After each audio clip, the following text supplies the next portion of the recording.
Halo semuanya, kembali lagi bersama saya Michael. Di video kali ini kita akan update analisa teknikal maupun berita terbaru, di mana kita akan bahas dua event yang memang sudah terjadi. Kita akan melihat karena ini event yang cukup besar juga di market kripto dan dampaknya bagaimana gitu ya. Tidak lupa juga kita akan membahas analisa teknikal untuk Bitcoin secara short term gitu ya. Bagaimana pergerakannya, karena kalau memang kita lihat secara harga Bitcoin ini memang mengalami drop gitu ya. Kita lihat sekarang udah di level 19.270-an ya. Jadi mengalami drop yang cukup besar.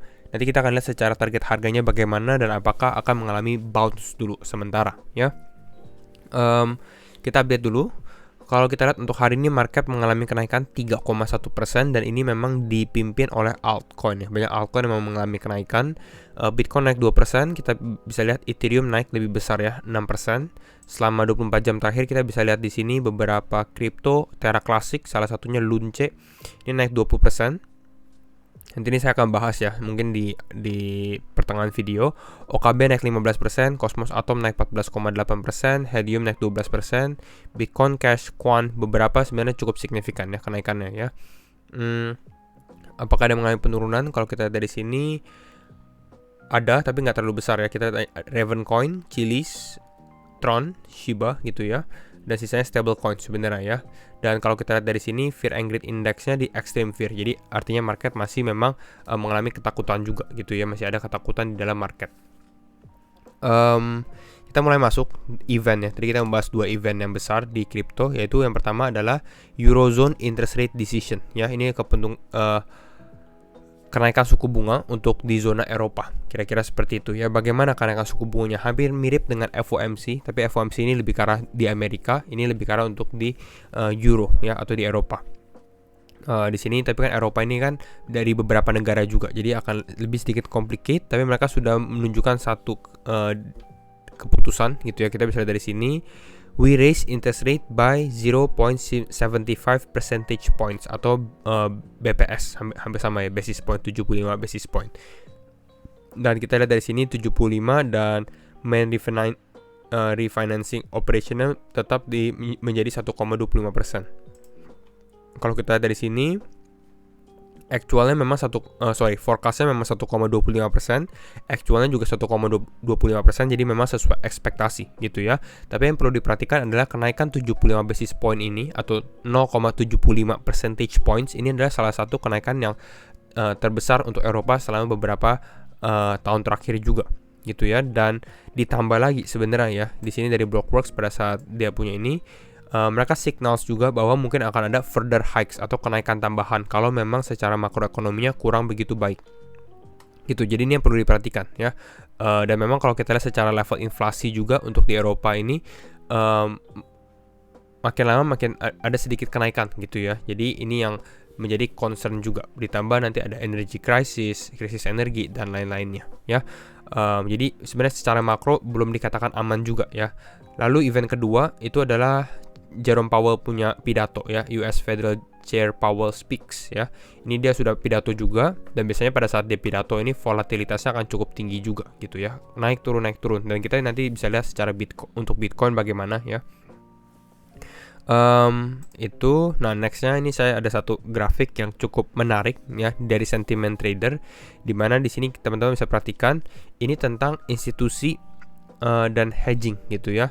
Dan kalau kita bisa lihat dari sini, sometimes there is a chart that just blows your hair back. Jadi intinya ini adalah salah satu grafik yang mengejutkan gitu ya. Dia juga bilang di sini dalam 22 tahun gak ada yang stand out ini gitu ya.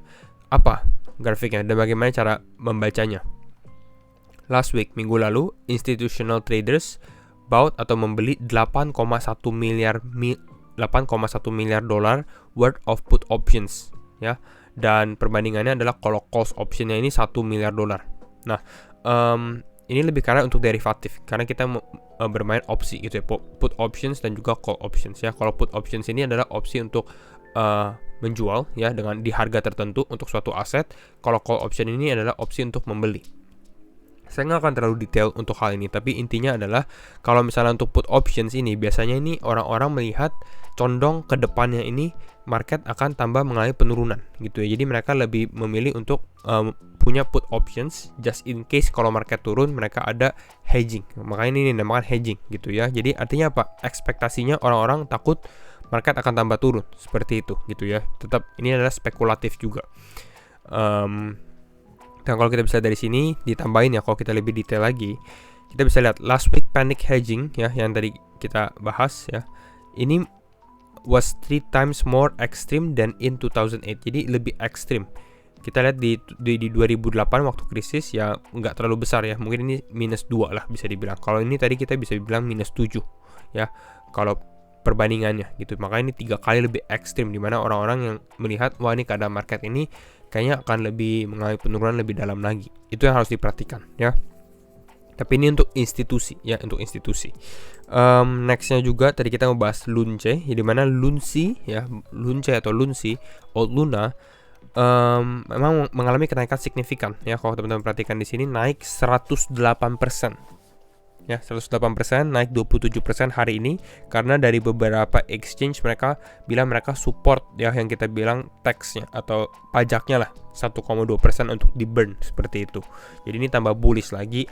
Apakah bisa tambah naik? Pertanyaannya itu. Jawabannya adalah sebenarnya bisa. Tapi apakah worth it secara resiko risk management gitu ya?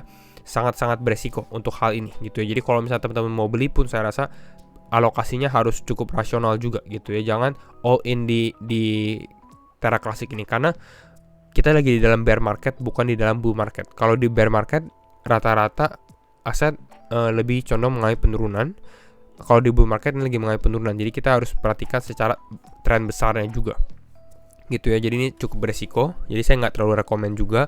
Di sini juga ada yang bahas market cap Lunce. Kita lihat tadi di sini ranking 26 ya. Kalau di CoinGecko dia ranking 23 gitu ya. Dan ini dia di atas ya, lebih besar daripada Atom dan juga Near Protocol. Dan memang kalau Atom dan Near Protocol ini salah satu yang bisa dibilang fundamentalnya cukup kuat gitu ya. Jadi orang-orang melihat nih Lunce ini lagi mungkin hype-nya gitu ya, secara fundamental terlalu hype dan dipump juga karena orang-orang jadi mengikuti hype-nya seperti waktu dulu lah gitu ya. Dan kalau kita bandingkan aja, for the record, the new Luna is 10 times smaller than Lunce. Jadi Luna yang baru yang memang lebih lagi dibuat gitu ya, secara ekosistemnya malah lebih kecil, 10 kali lebih kecil gitu. Sekarang kita masuk aja untuk Bitcoin. Tapi sebelum Bitcoin kita bahas dulu untuk ini ya, XPX. Kembali lagi disclaimer on and do your own research karena setiap keputusan tetap di tangan teman-teman. Tapi kalau kita perhatikan memang ini untuk SPX ini ya, kemarin sempat minggu lalu mengalami penurunan ya. Tapi mereka menemukan level support yang kita sudah sempat bahas, ini support yang lama gitu ya. Lalu ini mengalami bounce dalam 2 hari terakhir ya. Ini walaupun ini belum close tapi kelihatannya ini kita bounce sedikit gitu.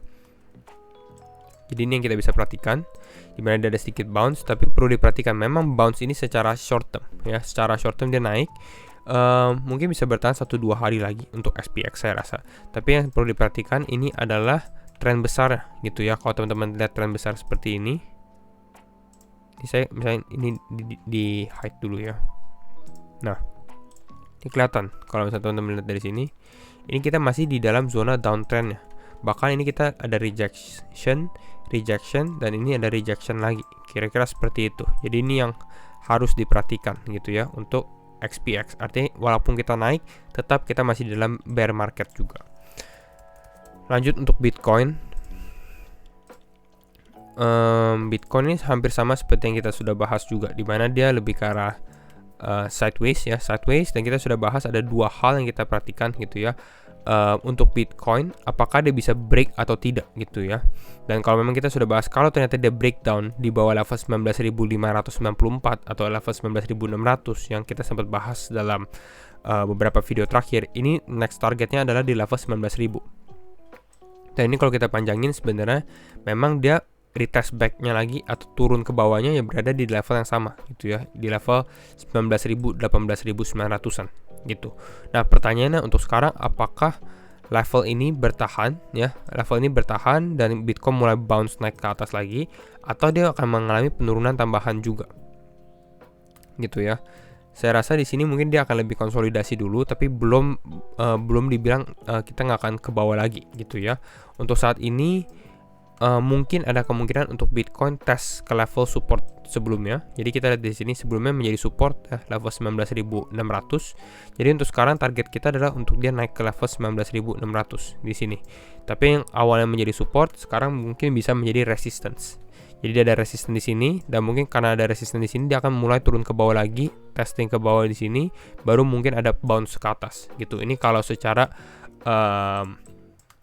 price action yang saya perhatikan mungkin terjadi gitu, dimana dia mungkin ada penguatan dalam beberapa jam atau beberapa hari ke depan gitu ya, lalu akan ada sedikit koreksi, baru nanti dia konsolidasi, ada momentum besar untuk naik gitu. Karena kalau kita lihat di sini walaupun dia di bawah di level 18.700-an, secara volume memang cukup tinggi gitu ya, tapi nggak terlalu meyakinkan untuk membawa Bitcoin naik ke atas. Kalau saya perhatikan untuk volumenya, kita butuh volume yang lebih besar lagi, lebih kuat gitu ya, untuk membuat Bitcoin istilahnya untuk kembali naik lagi mungkin ke level 22.000-an gitu ya. Jadi nih, dan kalau kita seperti ini ya mungkin bisa dibilang ada potensi dia membentuk seperti pattern double bottom, naik ke atas, tembus ke atas di dalam short term time frame-nya gitu ya.